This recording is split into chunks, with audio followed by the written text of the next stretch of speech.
গরুর কালো ভুনা খাওয়ার জন্য এখন আর কষ্ট করে রাজশাহীতে যেতে হবে না, ঘরে বসেই ইজি প্রসেসেই করতে পারবেন। Hello viewers, welcome back to my channel. আশা করি সবাই ভালো আছেন। আজকে আমি করেছি হচ্ছে কালো ভুনা। চলেন তার রেসিপি আপনাদের সাথে শেয়ার করি।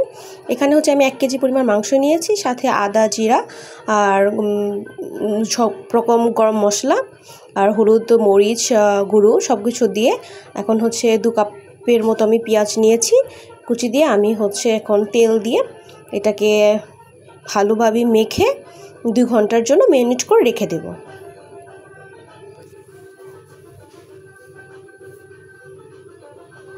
আমি এখানে ইউজ করেছি হচ্ছে সরিষার তেল। আপনারা হচ্ছে সয়াবিন তেল। আপনারা ইচ্ছা করলে সরিষার তেল দিতে পারবেন, এটা সম্পূর্ণ আপনাদের উপরই ডিপেন্ড করে।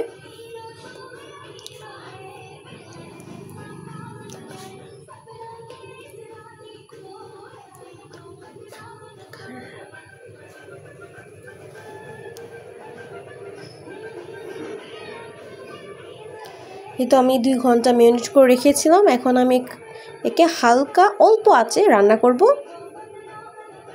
আমার ম্যারিনেট করা শেষ, উপরে তেল চলে আসছে। এখন আমি এটা যে হালকা আঁচে 10 মিনিট পর খুলে দিয়েছি। এভাবে হালকা আঁচ দিতে হবে, সাথে একটু পরপর নেড়েচেড়ে দিতে হবে। যেহেতু আমি এখানে কোনো প্রকার পানি অ্যাড করিনি এখন পর্যন্ত, তবে আমার ঘন ঘন নাড়াচাড়া করতে হবে। হ্যাঁ, আমার কিছুক্ষণ নাড়াচাড়া করার পর, তাও অলরেডি 30 মিনিট এভাবে হালকা আঁচে নাড়াচাড়া করার পরে আমার পানিটা শুকিয়ে আসছে, মানে মাংস থেকে যে পানিটা বের হয়েছিল সেটা শুকিয়ে আসছে।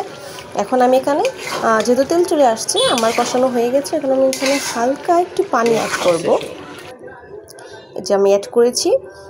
এখন হচ্ছে এটা শুকানোর জন্য আমি অপেক্ষা করছি, যেহেতু আমার মাংসটা সিদ্ধ হতে হবে। আপনারা যার ইচ্ছা পানি অ্যাড নাও করতে পারেন।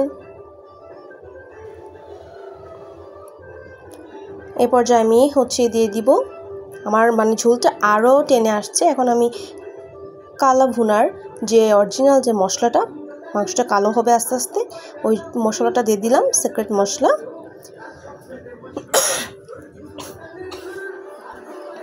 এখন আমি আস্তে আস্তে হালকা আঁচে নাড়তে থাকবো।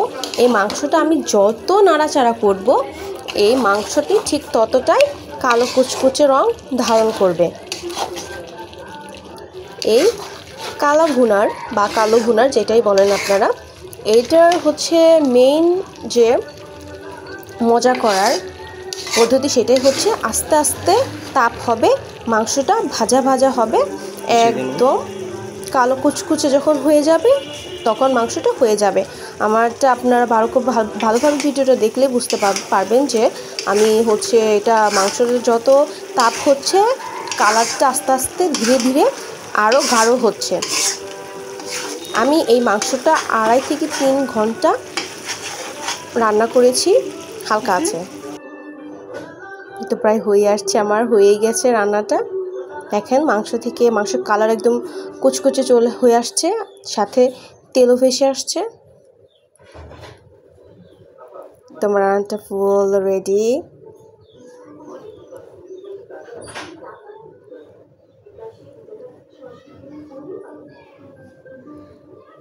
এই পর্যায়ে আমি রান্না একদম কমপ্লিট।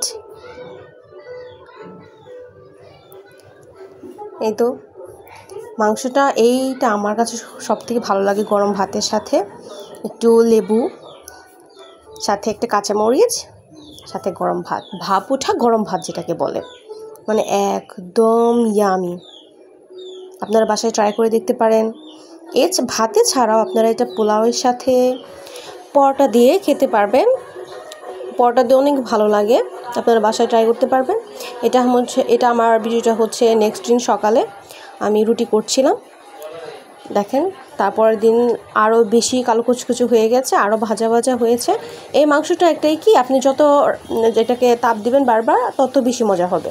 আমি একদম গরম তা থেকে রুটি ভেজে নিচ্ছিলাম সকালবেলা খাওয়ার জন্য।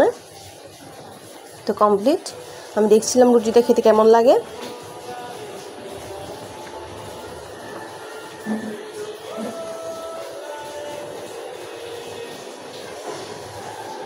মাংসটা এত সফট হয়েছিল, মানে কালো ভুনা ভাজতে ভাজতে যে মাংসটা শক্ত হয়ে যাবে তা না। এটা হচ্ছে, এটাকে দেখেন আমি একদম হাতের মাধ্যমে মানে কি সহজভাবে ছিঁড়ে গেল, মানে এতটা নরম হয়েছে। অতএব বাসায় আপনারা ট্রাই করে দেখতে পারবেন। এতক্ষণ সাথে থাকার জন্য ধন্যবাদ। সাবস্ক্রাইব করবেন।